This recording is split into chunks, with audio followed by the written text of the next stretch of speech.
Hello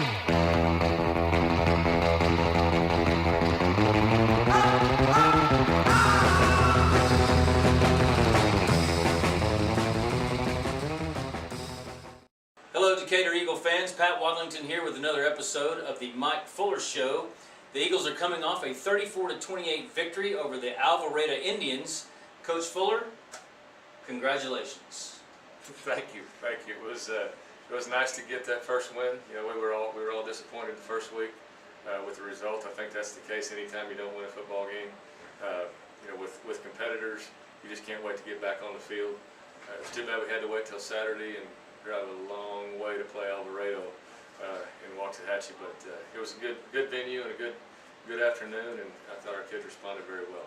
Well, I know that you're happy and pleased, and you know, after last week's loss to Springtown, your message to the boys consistently during the week was the next play is the most important. The most important thing for you to think about is what's coming next. How did they respond to that message? I think they responded very well. I think I may have mentioned it last week, but you know, when we were in film, you know, when you're standing there with your peers watching plays on film where you didn't give your best, or maybe you didn't finish the play, that's a pretty powerful thing, and pride really starts to creep in and take over, and that's what happened last week. We had a really good week of practice, and you know, during the game we battled some adversity. Not everything went our way in that game, and you know, it was a close game before the Lightning came still, but when they made plays, we rose up and kept fighting and kept playing, and realized that it was a long football game, and it's what happens next that is important, and I thought the kids took that to heart and did a great job with it. Well, I know you're proud of them, and we are too. You know, the game did have some unusual weather delay in the fourth quarter. It ultimately resulted in the game being canceled and Decatur being credited with the victory. Have you had those circumstances before, and if so, what are the kinds of things in the locker room during that long delay that a coach is concerned about? And just kind of take us into the atmosphere of the locker room and what you're doing during that delay. Well, your first question, yes, I've dealt with that before. We've had, you know, a couple of years ago when I was at my previous school, we had our biggest rivalry game of the year started almost 3 hours late.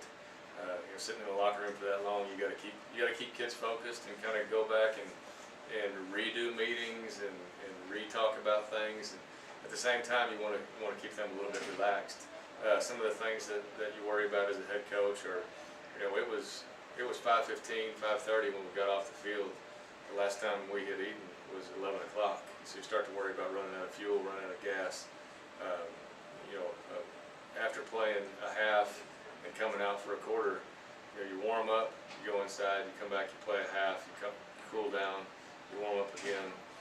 So you worry about just the physical toll that it could take on a body. But what we did, we had Coach Tickell kind of save the day. He went to Walmart, we bought 100 Cliff Bars. So we were ready. If we came back out, we had some fuel in our body, and we're ready to take care of that portion of it. I fully believe that had we come back out, we would have executed well. They were going to kick off to us, and I felt like we were going to go down and score because we were in a good rhythm offensively, and our kids handled it great. All they kept asking was, when are we going back out? And then, I mean, sometimes Mother Nature doesn't cooperate with you, and there's really not anything you can do about that. Well, you know, specifically with regard to the game and statistically on offense, we had a lot of success rushing the football. I think we had in an abbreviated game, over 295 yards rushing, almost 10 yards a carry, with a significant portion by Peyton and Juice. You know, was there anything specific you were exploiting, anything that you can talk about that attributed to that success? Well, I think one thing, they played us in a 5-man box most of the game, and you know, if the numbers are in your favor, it's going to be easier to run the ball. But it really comes down to our guys up front blocked well. I mean, our offensive line did a good job of blocking their defensive line and linebackers. Our receivers did a really good job of blocking, and we mixed up. We ran it inside, we ran it outside. It wasn't the same guy carrying it all the time. Now, the bulk of the carries did go to Justin and Peyton, but they weren't all of them. And we were mixing up the plays. And I think the other thing that attributed to some of the success was the fact that we were able to throw the ball effectively. we didn't have a ton of yards passing, but we were fairly effective, and we made them defend us like we could throw it to any one of those 4 receivers out there at any time. So it all kind of works together. The better you can throw the ball, the better you can run it. Obviously, when you're running the ball well, it's easier to throw it. So the 2 things work together, and we've got to continue to work at getting better at both of them. Well, defensively, the 3 players stuck out in my mind: Cole Vaughn, Ridge Reynolds, and Tyler Tickner. Cole and Ridge both had over 10 tackles credited to them, and Tyler had a timely pick early in the game. Can you talk about those guys? Yeah, I will talk about them, but I want to give I think the real credit for their statistics comes from the defensive line, because our defensive line really stepped up and played well. Matt Cedrone, Felix Guerrero, and Terry Lee Hogan, who didn't play any defense last week, played offensive line, but he came in and did a phenomenal job. We ran some different fronts where we put more people up there, and they did a good job of keeping Alvarado's offensive linemen off of our linebackers. So the idea there is to control those guys and let your linebackers run and make tackles. And they did that. They did their job. Ridge and Cole and Carr, they did a really good job of making plays. Tyler came up big with the interception there. If you ask him about it, he was accidentally in that spot. Was a little bit confused on the coverage, but if you're going to be somewhere, why don't you be where they throw it? And so he made the play and got us in good field position there. So I was just really proud overall, more than anything, of just the fight that they had.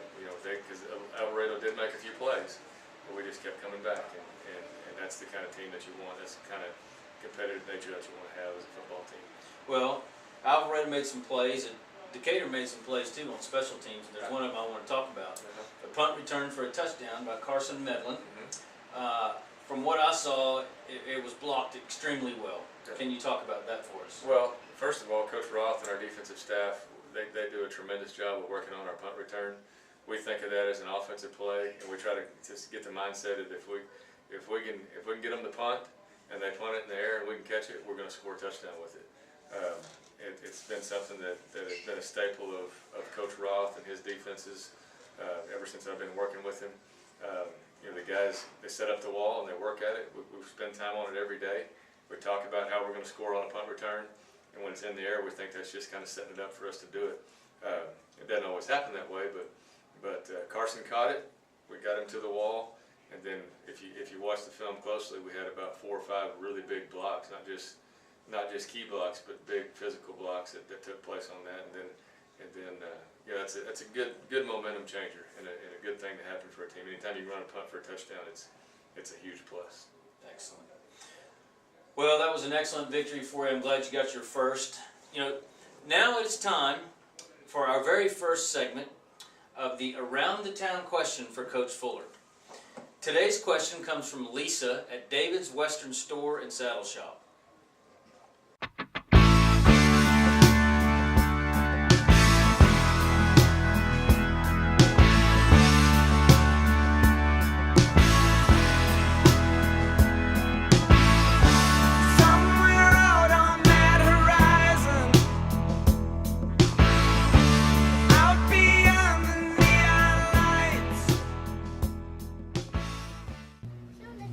Hey Coach, what's the most challenging thing about coaching your first season in a new town?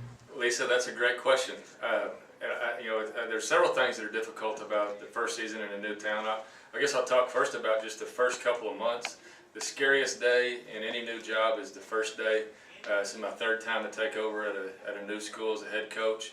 And that first day walking in is you just don't know where things are. You don't know who anybody is, and it's a little bit nerve-wracking. But you get past that, and then I think the biggest challenge in the first year is hiring the right staff, getting the right people here in place, and I think we did a good job with that. But once we got to the season, it's really just figuring out the kids and their personalities and what makes them tick, and them learning me. So there are a lot of challenges that go along with coaching in a new town, but none of them are too big to handle. And Decatur's been great. The kids here have been fantastic. I love the coaching staff. I love this community. I really appreciate your question. Remember, Eagle fans, if you have a question for Coach Fuller, get out your phone, take a selfie video of your question, and email it to efndfootball@gmail.com. And your question might be included on this segment of Around the Town Question for Coach Fuller. Well, here we are with special guest defensive coordinator and assistant head coach Tony Roth. Tony's in his first year in Decatur. He came over here with Coach Fuller. How you doing, Coach? Doing good, thanks. Coach, just tell us a little bit about yourself, just your coaching experience and where you're from.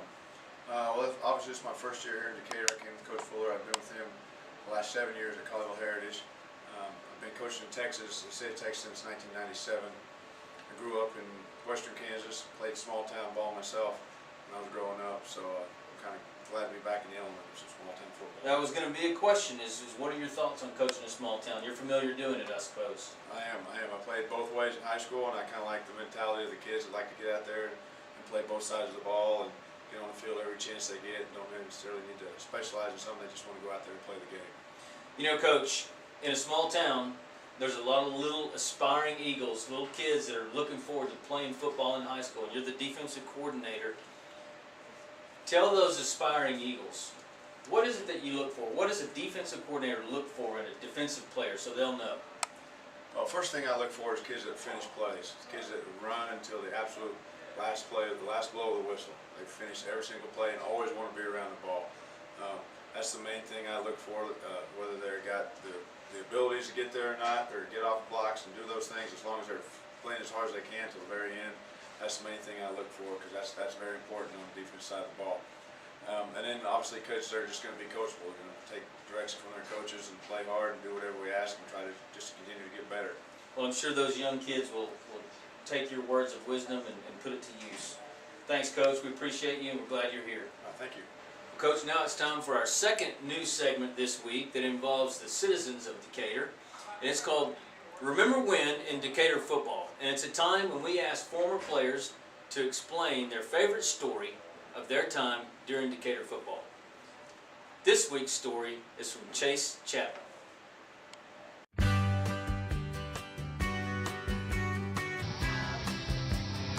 Okay, so I'm Chase Chapman, and I remember when in Decatur football in 1998-99, Battle of the Big Sandy football game over at Bridgeport, and Coach Harrison, Coach Glenn Harrison, gave us our pregame locker room speech, and he gave us this long, drawn-out speech about playing as individuals, and he used earthworms as his example, and he held these earthworms up, and he started tearing it apart and said, if we play as individuals, and he used that earthworm tearing it apart to symbolize somebody not playing together as a team, and he said, if we play as individuals, we will lose this game. And he said, and he grabbed another earthworm and pulled it up, and he held it out there. I mean, this sucker was this long.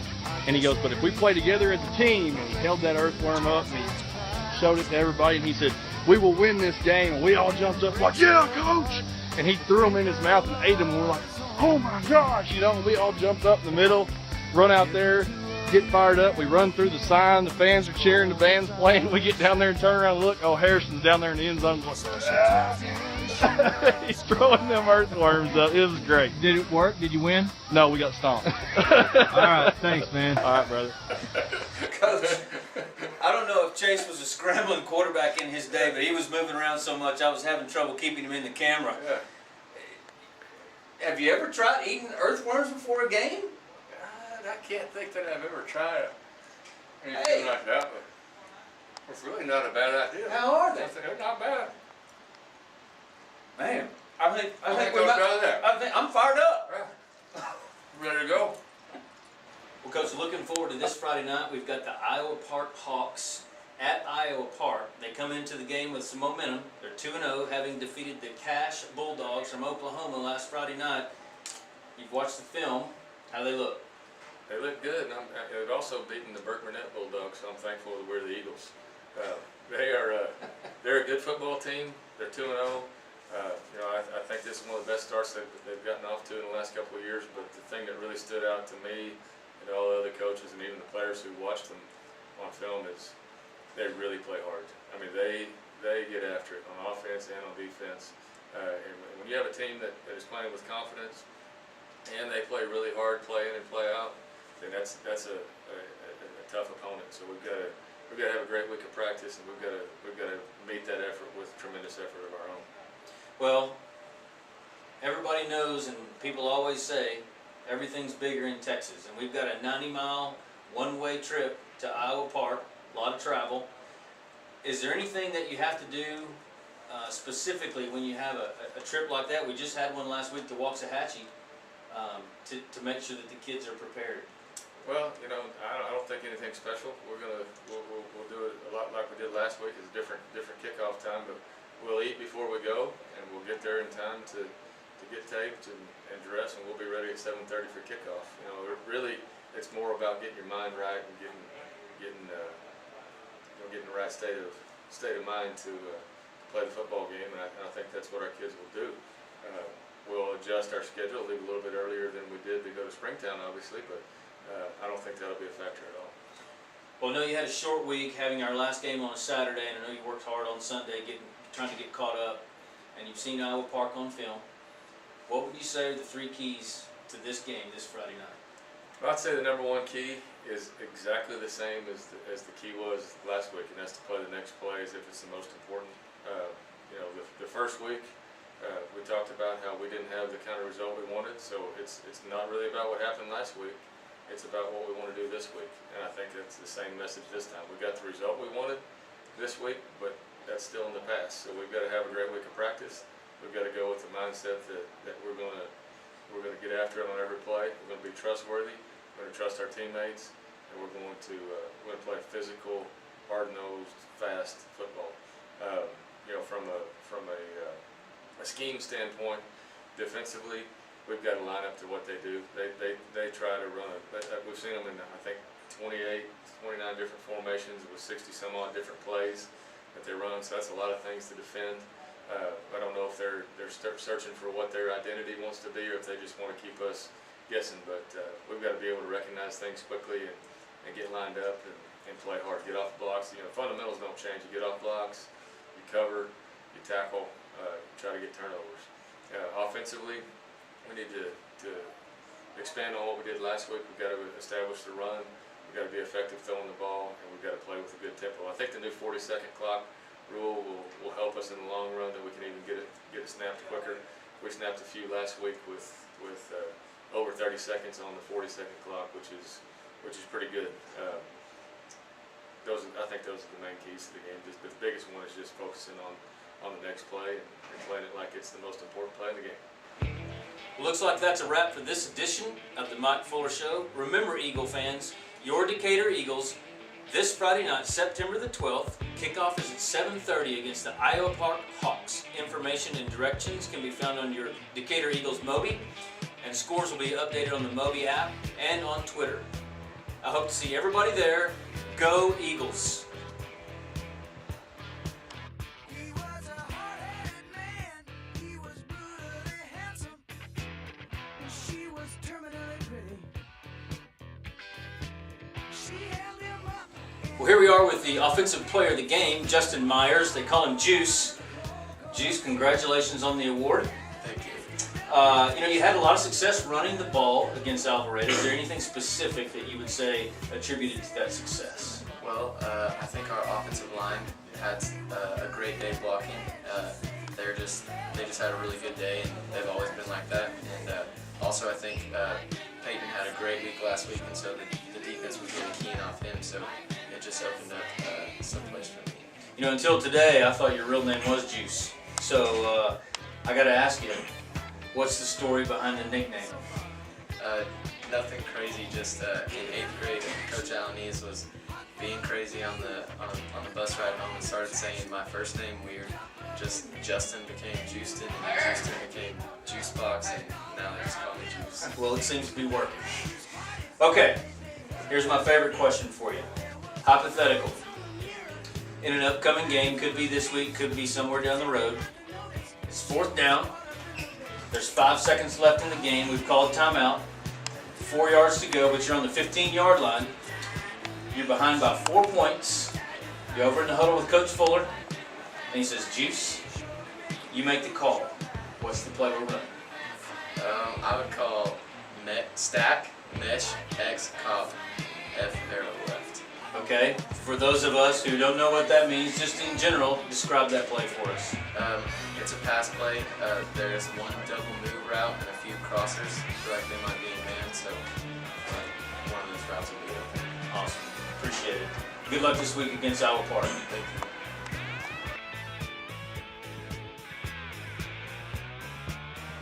Here we are with the defensive player of the game, Ridge Reynolds, credited with 11 tackles. How you doing, Ridge? Doing all right. Had a great game on Saturday. I appreciate it. Is there anything specific that you can attribute your success and the tackles that you had in the game against Alvarado?